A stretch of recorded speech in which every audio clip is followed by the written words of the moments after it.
এখানে আসলে আল্লাহ খুশি হয়, আর বাজারে গেলে শয়তান খুশি হয়। এখানে আমরা আসতে চাচ্ছি না। কেন? এখন আলোচনার মধ্যে বুঝবো। আল্লাহ তাআলা বলেন, ইয়া আইয়ুহাল্লাযীনা আমানু, হে ঈমানদারগণ, তোমরা যারা দাবি করো আমি আল্লাহ আমাকে ভালোবাসো। আল্লাহ বললেন, যদি তোমরা ঈমানদার দাবি করো তোমাদের দুইটা সবক দিব। যদি মানতে পারো তোমার জীবন সহায় হয়ে যাবে, যদি না মানতে পারো জীবনের কোন কিনারা খুঁজে পাবে না, অশান্তি। কারণ এই দুইটা কাজ যদি তোমার মধ্যে না থাকে শয়তান এসে তোমাকে হস্তক্ষেপ করবে। আর যদি তুমি ঈমানদার হওয়ার পরে এই দুইটা কাজ করতে পারো, আল্লাহর কসম শয়তান আপনার শরীরে স্পর্শ করতে পারবে না। আর এই দুইটা কাজ যখন আমরা না করতে পারবো, আমাদের চোখে শয়তান ওয়াসওয়াসা দিবে, আমাদের লজ্জার স্থান শয়তান ওয়াসওয়াসা দিবে, আমাদের কথার মধ্যে শয়তান ওয়াসওয়াসা দিবে, চাকরির চেয়ারে শয়তান ওয়াসওয়াসা দিবে, ব্যবসার মধ্যে শয়তান ওয়াসওয়াসা দিবে, স্বামী স্ত্রীর মধ্যে শয়তান ওয়াসওয়াসা দিবে, বাবা সন্তানের মধ্যে ভালো সৃষ্টি করবে শয়তান ওয়াসওয়াসা দিবে, ভাইয়ের সাথে সম্পর্ক নষ্ট করে দিবে শয়তান ওয়াসওয়াসা দিয়ে।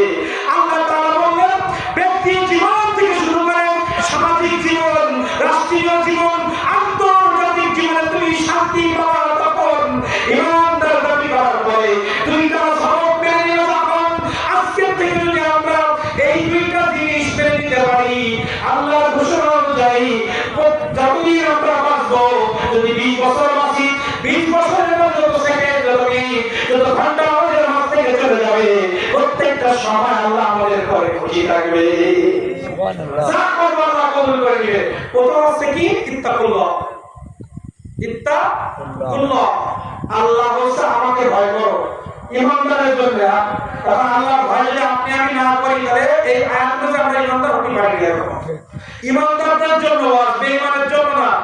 ঈমানদারদেরকে আল্লাহ দেখে বলছেন, যদি তোমরা ঈমানদার হয়ে থাকো, যদি আমাকে বিশ্বাস করে থাকো, প্রথম কাজ হচ্ছে ইত্তাকুল্লাহ, আমি আল্লাহ আমাকে ভয় করতে হবে।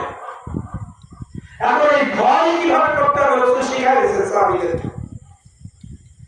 রাসূল সাল্লাল্লাহু আলাইহি ওয়াসাল্লাম আল্লাহর ভয় হচ্ছে এটাই, তুমি সব সময় মনে করবে আল্লাহ তোমার সামনে প্রেজেন্ট। তুমি বক্তৃতা দিচ্ছ মনে করবে আল্লাহ তোমার সামনে। রাসূল বলতেছে, এর আয়াত আছে, তুমি মসজিদে ঢুকতেছ, তুমি মনে মনে চিন্তা করবে আল্লাহ আমাকে দেখতেছে, এটা আমার ভয়। ভয়টা হবে আপনি এটা মনে করতে পারবেন না। তুমি এখন বাজারে যাচ্ছ, মনে করবে আল্লাহ তোমার সামনে, তাহলে তুমি পাটা আস্তে আস্তে ফেললো, মুখ দিয়ে গালি দিতে পারো না। তুমি যখন বাড়িতে ঘুমাইতে যাওয়া, মনে করবা আল্লাহ আমাকে দেখতেছেন, আল্লাহ আমার সামনে। তারপরে আল্লাহ তাআলা আমাদেরকে সৃষ্টি করেছেন ইবাদত করার জন্য।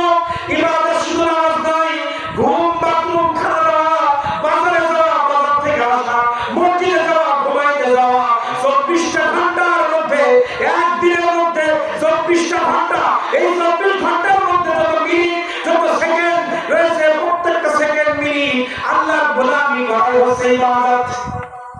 আল্লাহর ইবাদত। এখন এই 24টা ঘন্টা আল্লাহর ভয় নিয়ে ইবাদত করা হচ্ছে ইবাদত।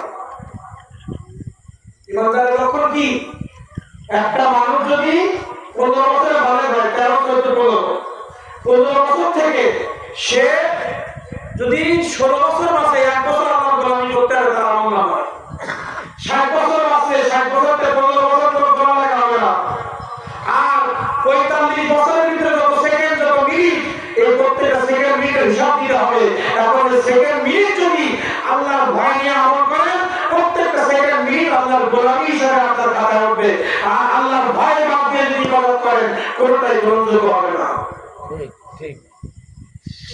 আল্লাহ বলছে কি, তুমি আমার ভয় অর্জন। দেখেন এই দুইটা সবক আমাদের নেই বিদায় আমরা কি বিপদে আছি, আলোচনার শেষে আমরা মিলাই বাড়ি যাবো, মিলাই নিয়ে যাবো।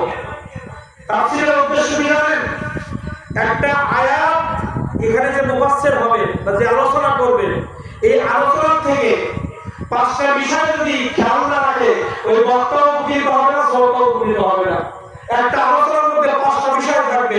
প্রথম হচ্ছে আল্লাহর কালামের শুদ্ধ তেলাওয়াত। 1 আলিফ টান, 3 আলিফ টান, 4 আলিফ টান, মধ্যে আসলি, মধ্যে আমজি, মধ্যে বদল, মধ্যে তামাই, মধ্যে রিম, মধ্যে মুসাক্কের, মুত্তাসিল, যত প্রকার মদ আছে সব মদ সম্পর্কে ধারণা থাকে। যত প্রকার মুনফাসিল, ইলগাম, ইখলাম, ইজহার, যত গুণা আছে ধারণা থাকতে হবে। আলিফ থেকে ইয়া পর্যন্ত যত অক্ষর, কোনটা জিবি আগা, কোনটা জিবের গোড়া, কোনটা কণ্ঠের গোড়া, কোনটা কণ্ঠের শুরু, কণ্ঠের মাঝখান, কণ্ঠের শেষ, এক একটা অক্ষর এক এক জায়গা থেকে বের হয়, প্রত্যেকটা জায়গা সম্পর্কে ধারণা থাকতে হবে। এই ধারণা নিয়ে আয়াত পড়বে। এরপরে ওই আয়াতের শাব্দিক অর্থ করার যোগ্যতা থাকতে হবে। যে আয়াতগুলো বক্তা পড়বে প্রত্যেকটা হরফের ব্যাখ্যা করার যোগ্যতা থাকতে হবে এবং প্রত্যেকটা বাক্যের ব্যাখ্যা বিশ্লেষণ করার মতো যোগ্যতা থাকতে হবে এবং ওই আয়াতে কেন আল্লাহ নাযিল করেছে, এই আয়াত দিয়ে আমাদেরকে কি বুঝাইতে চেয়েছেন আল্লাহ, এটাও বুঝাই দিতে হবে এবং সর্বশেষ শ্রোতাকে বলতে হবে আল্লাহ তাআলা এই আয়াতটা আমাদের এই আমল করতে বলেছেন। এই পাঁচটা বিষয় যদি বক্তার আলোচনার মধ্যে না থাকে, বক্তাও নামাজ পড়তে পারবে না ঠিক মতো, বক্তাও শান্তিতে থাকবে, শ্রোতাও শান্তিতে থাকবে। আজকে এই সূত্র আপনার আলোচনা শোনা পাগল। আপনি যখন একটা বক্তার ওয়াজ শুনবেন, এই পাঁচটা জিনিস তার থেকে আসতেছে কিনা প্রশ্ন করার দরকার নেই। এই সূত্র এই পাঁচটা জিনিস যদি বক্তার আলোচনার মধ্যে না আসে, এই কোরআন বলছে ওই আলোচনা দিয়ে বক্তা শ্রোতাকে উপকৃত হবে। কারণ অশুদ্ধ তেলাওয়াত আল্লাহ বলছে ফেরেশতা ওই এখান থেকে মুখে ছুরি মেরে চলে যায়। ঠিক অশুদ্ধ তেলাওয়াত সে ইমাম হোক, সে সাধারণ মানুষ হোক, যে তেলাওয়াতে ভুল করে ওই ভুল তেলাওয়াত ফেরেশতা নেয়, নিয়ে আমলনামায় না লিখে আল্লাহর কাছে না দিয়ে ওই মাহফিলের মধ্যে ছুড়ে মেরে চলে যায়। তাহলে আপনি কি ফায়দা পাবেন? তাহলে তেলাওয়াত সুন্দর লাগবে ওদের মধ্যে, এক নাম্বার। আর শাব্দিক অর্থ যদি না হয়, ভুল ভালো হয়, বরকত হবে। ব্যাখ্যা যদি ভুল ভালো হয়, বরকত হবে। শানে নজুল কেন নাযিল করলেন, এটা যদি আপনাকে না বোঝানো হয়, এই কারণে আল্লাহ এই আয়াত নাযিল করেছে, তাহলে কোনো লাভ হবে? আর আল্লাহ এখান থেকে এই শিক্ষা দিয়েছেন, কিন্তু কোনো লাভ হবে না বাবা। এজন্য বলছি আমাদের জীবনে শান্তি নেই কেন? জীবনে আমরা হজ করলাম, যাকাত দিলাম, পিতামাতাকে কম বেশি খেদমত করলাম, স্ত্রীকে তো খুব কম বেশি ভালোবাসা দিলাম, প্রতি বছর 5 সেট কাপড়, বছরে 2 টাকা নতুন বড় কাপ গয়না কম দিলাম না, কিন্তু স্ত্রী তো কথাই শোনে না। কারণ কি? আল্লাহ ঠিক কারণ বলতেছে।